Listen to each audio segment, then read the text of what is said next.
Murder Incorporated, el brazo armado de la mafia. Un cuerpo yacía destrozado sobre la acera junto al Hotel Half Moon en Coney Island. Eran las 7 de la mañana del 12 de noviembre de 1941 y Abbott Kid Twist Rails, uno de los matones convertidos en soplón, había salido volando por una ventana del 6º piso mientras estaba bajo custodia policial. La prensa, con su macabro humor, lo llamó el canario que podía cantar pero no volar. Con su muerte accidental se evaporaba el testimonio clave contra los jefes de Murder Inc., la temida escuadra de asesinos a sueldo al servicio de la mafia.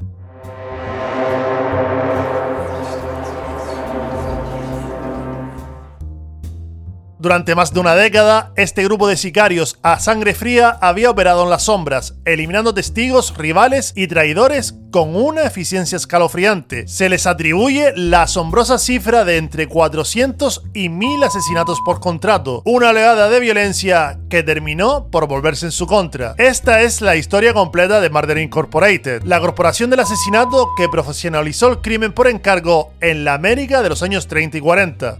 Soy Rorschach, narrando desde los bajos fondos. Al final del vídeo, si te ha gustado este viaje a través del asfalto, espero ganarme tu like y tu suscripción, porque en el próximo capítulo te haré una oferta que no podrás rechazar. Para entender a Murder Incorporated hay que remontarse al convulso mundo del crimen organizado tras la prohibición. A inicios de los años 30, Charles Lucky Luciano, un joven mafioso siciliano con visión empresarial, decidió formar un sindicato nacional del crimen junto a su socio judío Meyer Lansky, uniendo así a la mafia italoamericana con pandillas judías de Nueva York. Esta insólita alianza multiétnica sentó las bases de una verdadera Naciones Unidas del crimen, como la describió más tarde un informante del FBI. De hecho, la pandilla precursora de Murder Incorporated fue el Bugs and Meyer Mob, cofundada por Lansky y Benjamin Bugsy Siegel, allá en los años 20. Aquella insólita colaboración demostró que italianos y judíos podían lucrarse juntos en el AMPA, dejando de lado viejas rivalidades étnicas. Cuando Luciano triunfó la sangrienta guerra interna de la mafia en 1931, reorganizó el crimen bajo la Comisión, un consejo de los grandes jefes. Todos coincidieron en la necesidad de un brazo armado que ejecutara los trabajos sucios del sindicato de forma eficiente y discreta. Para dirigir esta unidad letal, eligieron a Luis Lepkewicz,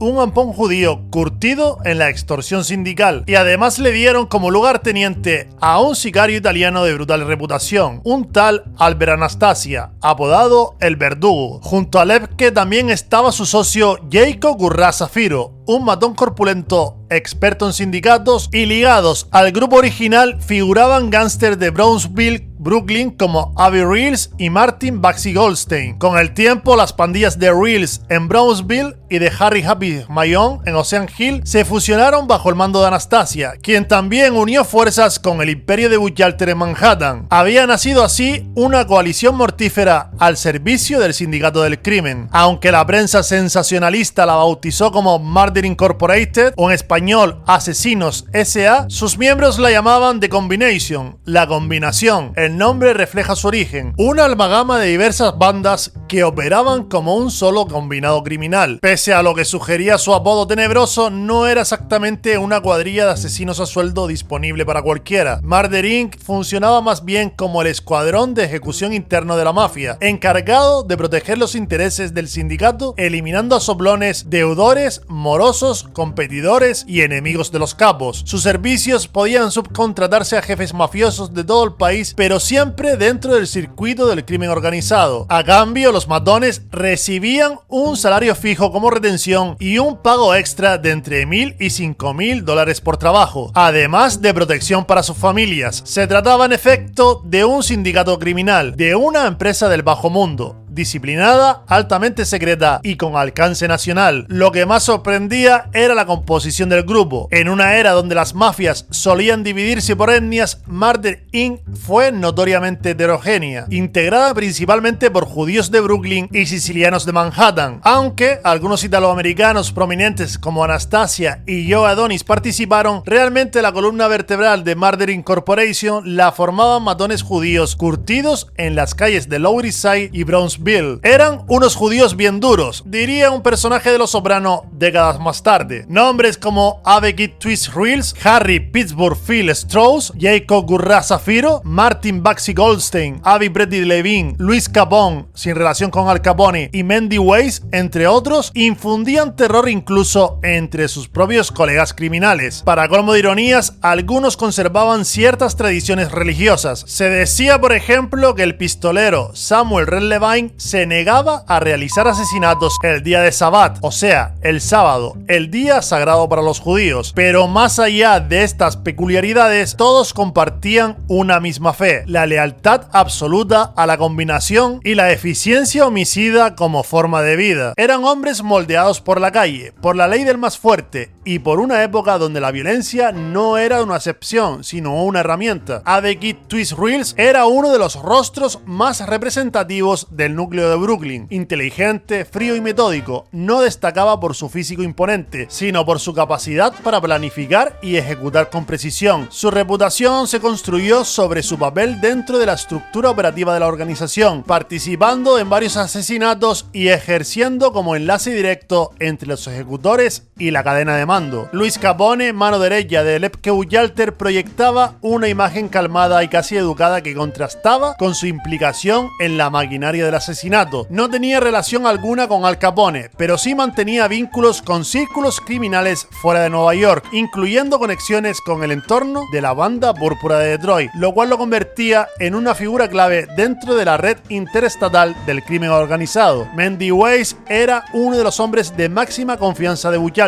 De perfil más discreto pero igual de letal, participó tanto en ejecuciones discretas como en tareas de organización y control. Su papel fue fundamental en los encargos más delicados, aquellos que requerían absoluta fidelidad a las órdenes de la cúpula. Harry Pittsburgh Phil Strauss era, en cambio, la encarnación más cruda de la violencia de Murder Inc. De carácter errático y brutal, y temido incluso entre los suyos, construyó su fama en la ejecución directa de asesinatos, destacando por su frialdad extrema y sus métodos especialmente violentos. Su nombre circulaba en el submundo como sinónimo de muerte segura. Jacob Gurra Zafiro, miembro del clan Zafiro, provenía de un entorno donde ya junto a sus hermanos dominaban actividades como la usura, la extorsión y la explotación de la prostitución, antes incluso de integrarse en el engranaje de Murder Inc. Su experiencia en el bajo mundo le permitió actuar como puente entre el crimen callejero tradicional y una estructura más organizada del sindicato. Por último, Marty Baxi Goldstein fue uno de los ejecutores más activos de la etapa operativa del grupo. Participó en varias operaciones violentas y tareas logísticas, siendo una pieza importante dentro del entramado que permitía a la organización moverse con relativa impunidad. Y por encima de sus diferencias personales, todos compartían una misma lógica: la fidelidad a la combinación, el respeto absoluto a la jerarquía y la convicción de que en su mundo la eficiencia criminal no era una elección, sino una regla de supervivencia. Con Luciano Ilansky dirigiendo estratégicamente el sindicato, Lepke Buchalter al frente de Murder Inc. desató su maquinaria mortal a mediados de los años 30. Desde un discreto cuartel general en la trastienda de la confitería de Rosie Gold en Brooklyn, los asesinos a sueldo esperaban órdenes mientras jugaban a las cartas y comían pastrami. Cuando sonaba el teléfono, recibían un contrato y partían a cumplirlo con absoluta frialdad. Se estima que en aproximadamente una década de operaciones llegaron a ejecutar entre 400 y 500 personas. Algunas fuentes elevan la cifra hasta 1 millar de víctimas, antes de que la ley finalmente desmantelara la organización entre 1940 y 1941. Los métodos que empleaban resultaban espeluznantes incluso para los estándares de AMPA. Además de los clásicos tiroteos con metralletas Thompson, a menudo utilizaban el garrote y el picahielo para asesinatos silenciosos y personalizados. Se sabe de casos en que primero estrangularon a sus víctimas y luego, por las dudas, le destrozaron el golpe o les vaciaron el cargador encima. Cuando los asesinos de Murder Inc. odiaban especialmente a una víctima, solían apuñalarla con un picahielo y dispararle varias veces antes de enterrarla en la arena de alguna playa o en un pantano, mientras aún respiraba. Macabro pero cierto. Incluso se decía que la banda disponía de un cementerio propio en las afueras de la ciudad para desaparecer cuerpos incómodos y evitar problemas con la policía. En resumen, Murder Inc. mataba de forma rápida o lenta según conveniera, infundiendo terror y silencio a su paso. En los años siguientes, Murder Inc. continuó gestionando la violencia de Lampa a lo largo y ancho del país. Si un socio robaba fondos o desobedecía órdenes, Lepke no dudaba en firmar su sentencia de muerte. Por ejemplo, Hyman Holtz, un traficante de drogas que trabajaba para Buchalter, fue hallado apuñalado hasta la muerte por orden del propio Lepke, cuando este descubrió que Holtz estaba robándole dinero. De igual forma, cuando algún testigo amenazaba con cooperar con las autoridades, los hombres de Lepke se encargaban de silenciarlo de manera permanente. Un caso célebre fue el de George Rudnick, un mafioso sospechoso de hablar de más. El 25 de mayo de 1937, 4 matones de Murder Inc. lo estrangularon con una cuerda y lo apuñalaron con un picahielo repetidas veces hasta aseverarse de su muerte. A otro antiguo asociado de Lepke, Joseph Rosen, un comerciante de dulces que rumoreaba con delatar actividades delictivas, le asestaron 17 balazos en su propia tienda de golosinas de Brownsville. El mensaje era brutal pero claro: nadie debía traicionar el pacto de silencio. Gracias a estos métodos, Buchalter y Anastasia mantenían a raya a posibles delatores y garantizaban que los negocios de la mafia marcharan sin ningún tipo de interferencias. Sin embargo, Murder Inc. no se limitó a eliminar soplones. Carl Sifakis, autor de The Mafia Encyclopedia, lo explicó de forma directa. Según las reglas, Murder Inc. solo mataba por razones comerciales urgentes y nunca debía ser utilizada contra figuras políticas, fiscales o periodistas. Sin embargo, Murder Inc. no se limitó solo a eliminar a soplones. También fungió como escuadrón disciplinario del sindicato, ajusticiando a quienes ponían en peligro la estabilidad de Lampa. El ejemplo más famoso fue el de Arthur Fleckenheimer alias Dutch Saltz, el famoso gángster judío del Bronx, conocido por su temperamento explosivo. Saltz había prosperado con el contrabando de alcohol y luego con las loterías clandestinas, pero a mediados de los 30 se convirtió en un problema para sus propios aliados. En 1935, el fiscal especial Thomas E. Dewey emprendió una cruzada anticrimen en Nueva York con apoyo del alcalde Fiorello de la Guardia. Saltz se vio acorralado por investigaciones fiscales que amenazaban con enviarlo a prisión por evasión de impuestos. Desesperado y lleno de ira, Dutch propuso a la comisión mafiosa asesinar al fiscal Dewey para librarse de la persecución. Aquella idea de eliminar a un funcionario público de alto perfil espantó a Luciano y a Lansky, y temían que matar a Dewey desatara la furia de la opinión pública y del gobierno federal contra la mafia. En una reunión en el hotel Watford Astoria, Lucky Luciano negó rotundamente el permiso de Saltz. Le dijo que no permitiría que tocase al fiscal, ya que si lo mataba, la opinión pública podría ponerse en contra de la mafia y sería un peligro para el negocio. Saltz montó en cólera ante la negativa y decidió actuar por su cuenta. Anunció que él mismo acabaría con Dewey, desafiando así a la autoridad del Sindicato Nacional del Crimen. Es decir, desafiaba la autoridad de la propia mafia. Luciano y los demás jefes entendieron entonces que Dutch Saltz se había vuelto un riesgo intolerable. Si dejaban que asesinara a Dewey, la mafia entera sufriría las consecuencias, pero si intentaban frenarlo, Saltz podría iniciar una guerra interna. La solución fue rápida y tajante. Murder Inc. recibió la orden de eliminar a Saltz antes de que él eliminara al fiscal. Dutch Saltz cenaba en el Palace Chop House de Newark, en Nueva Jersey, cuando 2 hombres vinculados a Murder Inc. irrumpieron en el local. Charles the Buck Workman se dirigió hacia los baños y abrió fuego contra él, mientras que en el salón principal, Emmanuel Mendy Weiss descargaba su arma contra sus acompañantes. El contable Otto Berman y el guardaespaldas Bernard Lulo Rosenkrantz cayeron allí mismo, y Abel Londow resultó herido de muerte.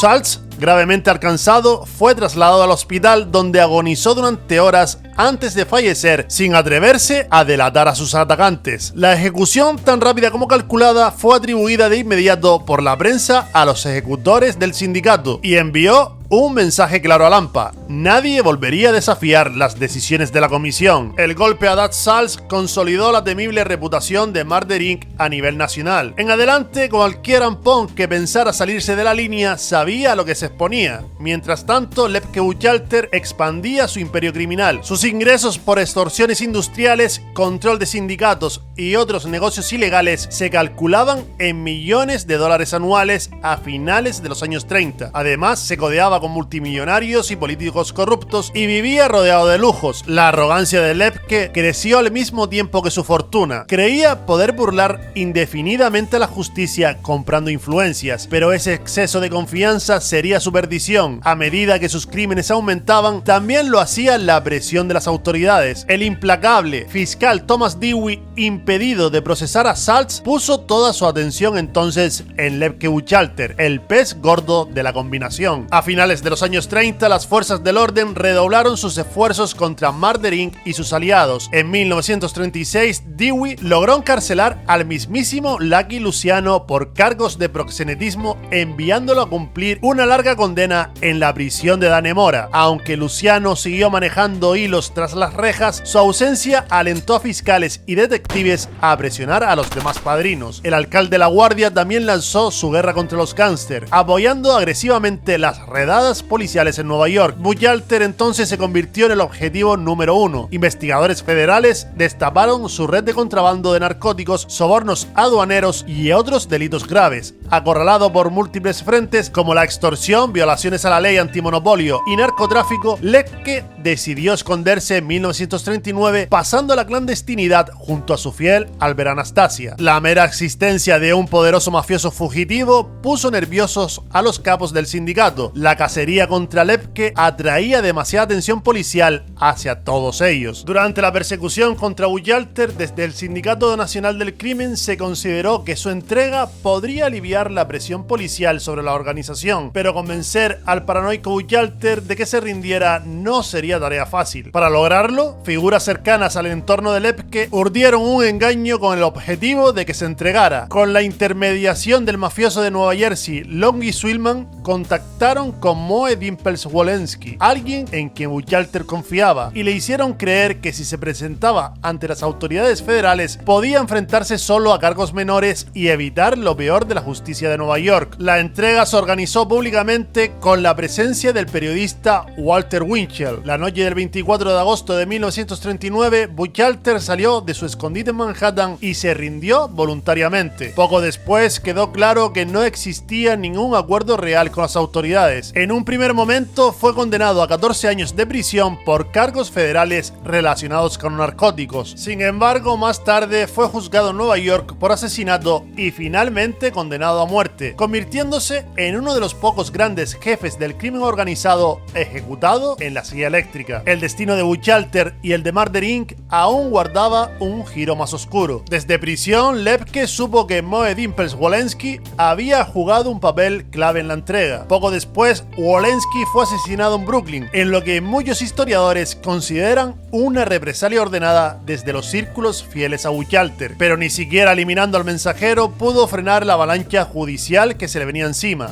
A comienzos de 1940, mientras Lepke permanecía encarcelado, la Fiscalía de Brooklyn empezó a deshilar la red de asesinatos vinculados a Murder Incorporated. Uno de los casos que impulsó la investigación fue el asesinato de Alex Alpert, un delincuente menor abatido a tiros en Brownsville en 1933. En el marco de esa pesquisa, un criminal llamado Harry Rudolph proporcionó información crucial a las autoridades. El fiscal del distrito de Kings County, William O'Dwyer, utilizó sus datos para iniciar una ofensiva legal contra la banda de Brownsville y en enero de 1940 presentó acusaciones por asesinato en primer grado contra Avekit Twist Reels, Martin Goldstein y Anthony Ducky Maffetore, entre otros implicados. La reacción del sindicato fue inmediata, pero ya resultó tarde. A comienzos de 1940, el aparato judicial empezó a acercar a Murder Inc. y desde Brooklyn, y con el fiscal William O'Dwyer, se puso en marcha una ofensiva sin precedentes contra la llamada banda de Brownsville. En el centro del derrumbe se encontraba Avekit Twist Reels, cuya colaboración con las autoridades desató una cadena de confesiones que fue resquebrajando el código de silencio desde dentro. A medida que avanzaban los interrogatorios y se acumulaban pruebas en torno al asesinato de Alex Alpert ocurrido en Brownsville en 1933, otros miembros de la red comenzaban a hablar. Entre ellos se encontraban Anthony Duque Maffetore, quien admitió su papel logístico en varios asesinatos por encargo, y además estaba también Ave Pretty Levine, que terminó colaborando con la fiscalía ante la magnitud del caso. caso. Lo que durante muchos años había sido una organización impermeable sostenida por el miedo y la lealtad empezaba a desmoronarse por dentro. Los engranajes de Murder Inc., diseñados para eliminar a los demás, comenzaban ahora a triturar a sus propios miembros. Cuando Abby Kid Twist Reels empezó a cantar, destapó ante las autoridades el catálogo completo de horrores de Murder Incorporated. Gracias a él y a otros informantes, en 1940 llovieron acusaciones por asesinatos no resueltos tanto en Brooklyn como en el Bronx y hasta en el tranquilo condado de Sullivan. Varios matones del grupo se sumaron a la lista de testigos colaboradores, entre ellos Albert Tannenbaum, un sicario del EPK destacado en Miami, además de Seymour Blue Joe Magoon y Solem Bernstein. En paralelo, la policía detenía a quien podía. Vito Socogurino, otro pistolero de la combinación, fue arrestado intentando huir y terminó confesando su participación en varios asesinatos. Pronto, O'Dwyer y su equipo tenían suficiente evidencia para ir llevando a juicio, uno tras otro, a todos los peones y cabecillas de la organización homicida. Los juicios de Murder Inc. se convirtieron en un espectáculo sin precedentes, revelando al público los sangrientos entresijos de Lampa. El primero de gran repercusión pública comenzó en mayo de 1940 contra Harry Happy Mayón y Frank Dasser Abandando, líderes del grupo de Ocean Hill, por el asesinato con picahielo de George Rudnick. El principal testigo fue Abby Reels, quien describió cómo sus compañeros atacaron a Rudnick en un garaje al sospechar que era informante. El propio Reels admitió haber esperado fuera mientras Mayón, Abandando y Harry Pittsburgh Phil Strauss lo torturaban con un picahielo y otras armas blancas hasta rematarlo. Un colaborador, Angelo Catalano, corroboró su versión al declarar que ayudó a mover el cuerpo cuando la víctima aún no había fallecido y que después Strauss volvió a atacarlo. Las pruebas fueron tan abrumadoras que durante el juicio, Mayón perdió los estribos y lanzó un vaso de agua contra Reels, profiriendo amenazas. Ambos fueron finalmente declarados culpables de asesinato en primer grado y, tras un segundo juicio, ejecutados en la silla eléctrica en Sing Sing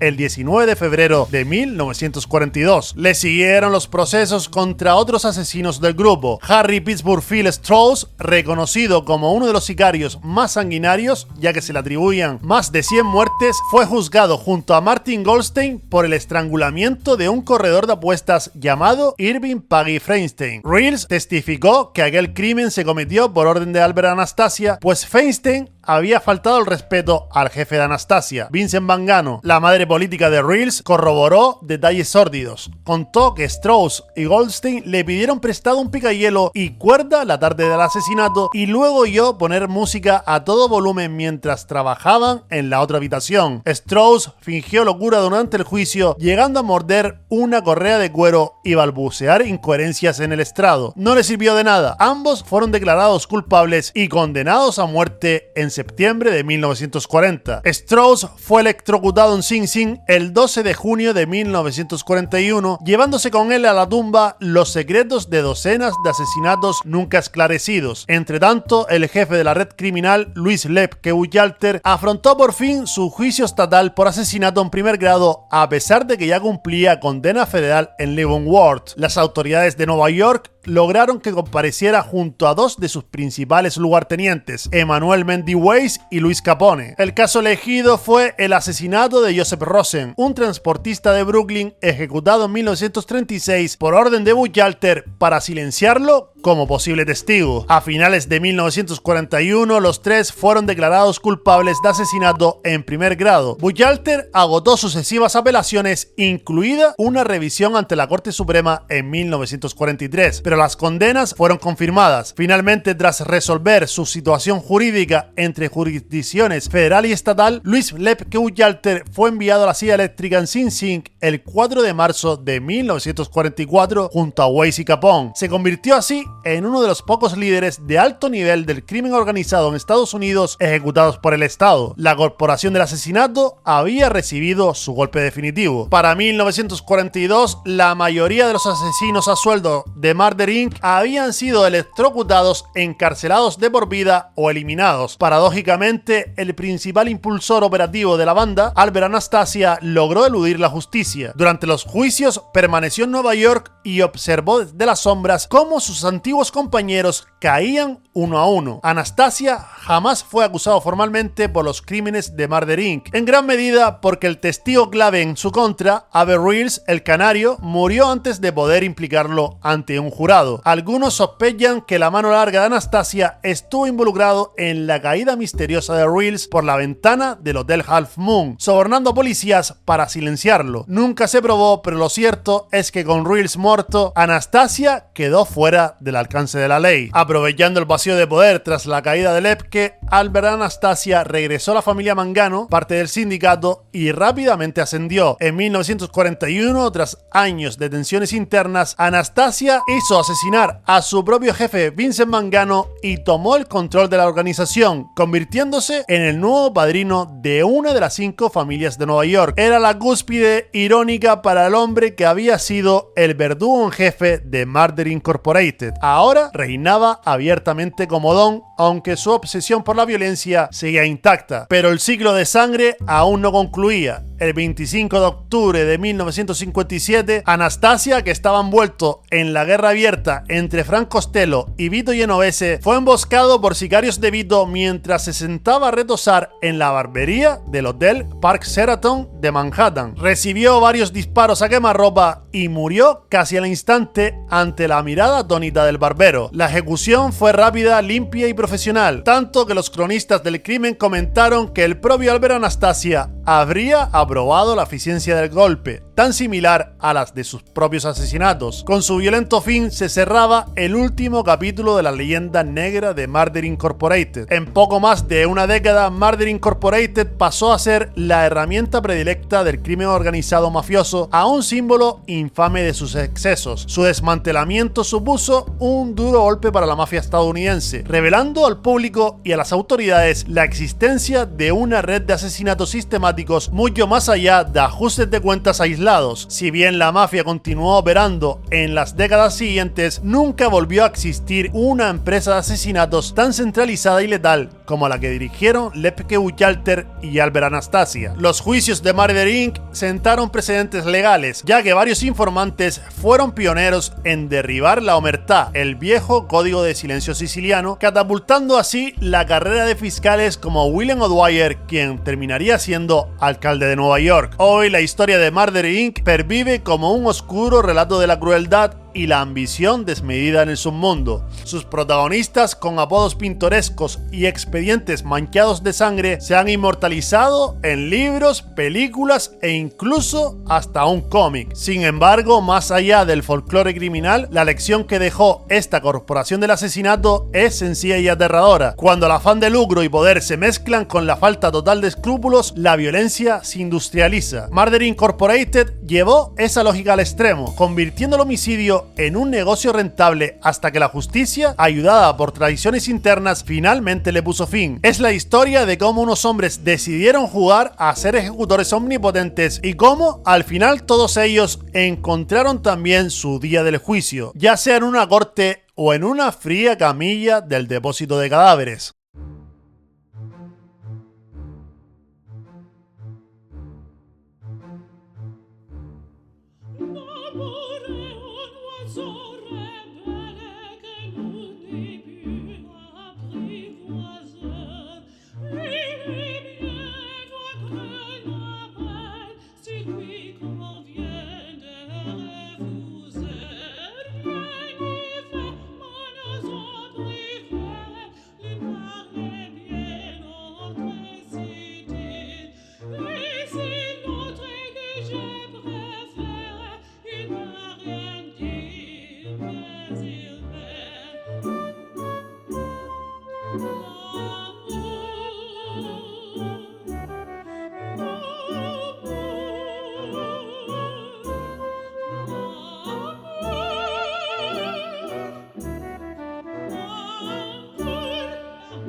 Y recuerda que darle a like y suscribirte me ayudará a seguir creando contenido similar a este, o de lo contrario, te haré una oferta que no podrás rechazar.